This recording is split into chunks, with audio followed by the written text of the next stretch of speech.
Hi friends, நான் Sofia Vasanthakumar, special educator பேசுகிறேன். Autism குழந்தைங்களை பற்றி தான் நான் பேச வந்திருக்கேன். முக்கியமாக அவங்க பேரண்ட்டிட்ட தான் நான் பேச வந்திருக்கேன். நானும் ஒரு ஆர்டிசம் குழந்தையோட மதர் தான். என்ன ப்ராப்ளமுக்காக வந்திருக்கேன் அப்படின்னா, இப்போ இருக்கிற குழந்தைங்க, ஆர்டிசம் குழந்தைங்க ஆல்ரெடி நம்ம சோஷியலைசேஷனாக இருக்க மாட்டாங்க, தனியாக இண்டிவிஜுவலாக தான் இருப்பாங்க. அவங்க வேறு உலகத்தில் யோசிச்சுக்கிட்டே விளாண்டுட்டு இருப்பாங்க. மேக்ஸிமம் டைம் அவங்க ஸ்பெண்ட் பண்ணுறது டாய்ஸ்களோட தான்.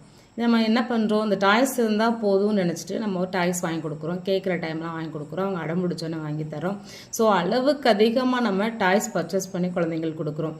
பாயிண்ட் 1, நம்மளால் வாங்கி தர முடியும். செகண்ட் பாயிண்ட், நம்மளை அவங்க டிஸ்டர்ப் பண்ணாமல் இருப்பாங்கன்ற காரணத்துக்காக நம்ம வாங்கி கொடுக்குறோம். ஸோ இந்த பிளாக்ஸ் எல்லாம் வாங்கி கொடுத்து அரேஞ்ச் பண்ணால் அவனோட பிரெயின் லெவல் இன்க்ரீஸ் ஆகிடும். அதெல்லாம் நத்திங்.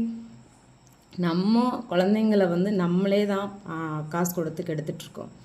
என்ன காரணம் அப்படின்னா, நம்ம பேரண்ட் நம்மளை எப்படி வளர்த்தாங்க, நம்ம வீட்டில் இருக்கிற ஹவுஸ் ஹோல்ட் திங்ஸ்